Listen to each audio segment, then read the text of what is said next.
Picture this, if you will, a completely quiet, almost serene nursery. For years, this was the realm of Corpusia, basically just a place where researchers quietly tended to lines of code. But then November of 2022 rolls around, and boom, the whole place erupted. That was the moment a creation known as ChatGPT literally walked out the front door and introduced itself to the entire world.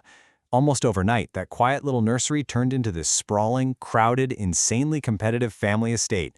So, welcome to this explainer. Today we're going to explore the fascinating evolution of the great AI houses and dig into that monumental shift from models that simply talk to models that can actually do things. Okay, let's dive right into this. To really grasp the AI landscape we're seeing today, we have to understand this Corpusia allegory.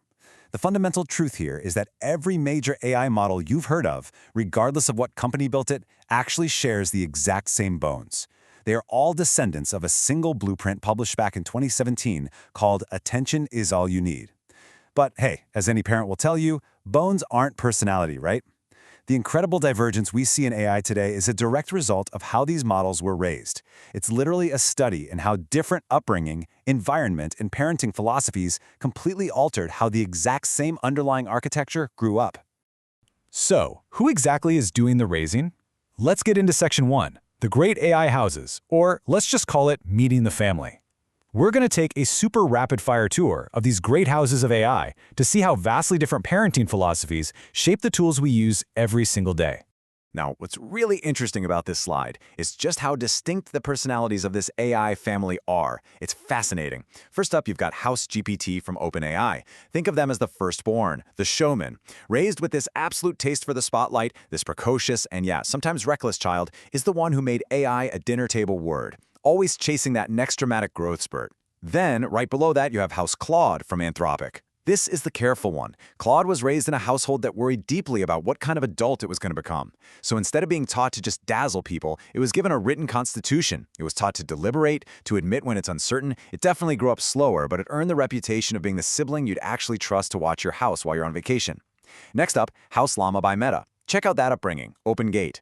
LLaMA is absolutely the free-range child. Rather than being locked behind family walls, its blueprint was just handed out freely to the entire world. Because of that, LLaMA isn't just one adult. It became a whole bloodline, an ancestor to thousands of local variants raised by hobbyists literally everywhere. And finally, House Mistral. Born in Europe with way less compute sunlight than its American cousins, Mistral is the scrappy underdog. It learned super early to be highly resourceful and efficient. You know, the kind of sibling who shows up having built something absolutely incredible out of the scraps everyone else just threw away.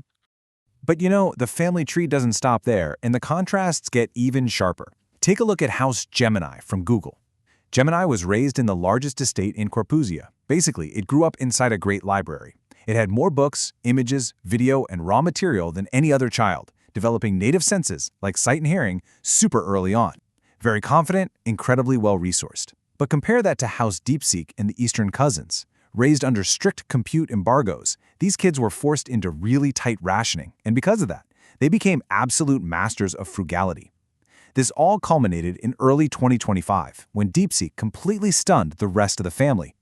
They proved that a child raised on a shoestring budget could still completely outperform expectations. It forced the entire realm, and us as users, honestly, to recalculate what growing up wealthy is even worth when it comes to AI performance.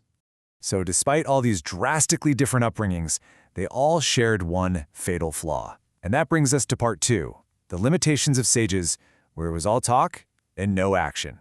For years, pretty much every model in Corpusia belonged to just one starting class, the sage. A sage's entire power was trapped in conversation. I mean, it could answer a complex question flawlessly. It could write a beautiful, poetic paragraph, and then it would just stop. It had no hands. Well, no ability to act on the world anyway. It possessed this brilliant, boundless knowledge, but it was entirely paralyzed, able only to describe the world rather than actually interact with it. To put that as simply as possible, a sage can explain exactly how to fix the leaking pipe, but it cannot turn the wrench. Just imagine having the world's absolute smartest plumber standing in your kitchen who simply refuses to touch your sink. And that exact frustration, being all talk and absolutely no action, is exactly what drove the next massive evolution in the realm. So how on earth do you give a sage hands? Well, that brings us to Section 3, leveling up to agents and gaining hands. This was a massive, game-changing turning point that swept across the realm around 2023 and 2024. Look, an agent isn't some brand new species of AI. It's actually a level up. Underneath it all, it is still a sage with the exact same voice and the exact same instincts. But it has been handed tools, hands, and a to-do list. And crucially, becoming an agent wasn't just some instant overnight growth spurt. Not at all. It required a rigorous, highly complex apprenticeship that every single house had to send their children through. And this brilliantly illustrates that rigorous four-step apprenticeship process. Step 1 was tool use. The model actually had to learn to reach out and pull a real-world lever, like running code or browsing a live web page, instead of just guessing or predicting what that lever might do. Step 2 was planning. The models had to learn how to take a massive, vague task and break it down into an ordered sequence of smaller steps, actually pausing mid-task to ask itself, wait, is this still the right plan?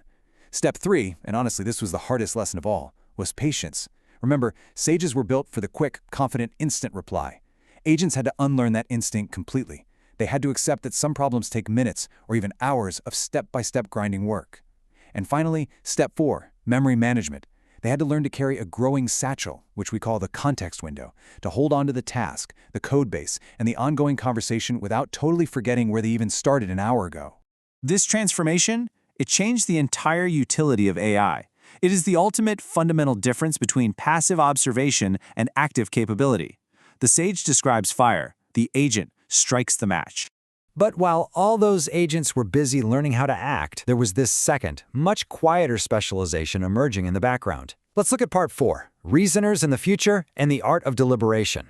Now, this distinction is absolutely critical to understanding where AI is heading right now. While agents leveled up in action, gaining hands to pull those levers and write that code, reasoners leveled up in deliberation. They gained the intense patience required for complex math, intricate coding logic, and deep, structural thought. So, the crucial point is this. Instead of just blurting out an answer, a reasoner learns to think in these long, private, inner monologues before ever speaking a single word aloud. They study the board like a grandmaster chess player, looking several moves ahead before even touching a piece. They might spend far longer just thinking than actually answering, weighing possibilities, double-checking their own logic, and most importantly, tossing out an initial, plausible idea in favor of a much better one.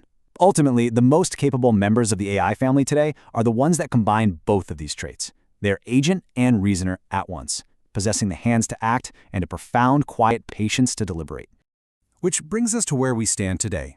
We started back in 2017 with just a shared blueprint. Then, in November 2022, House GPT kicked the door wide open.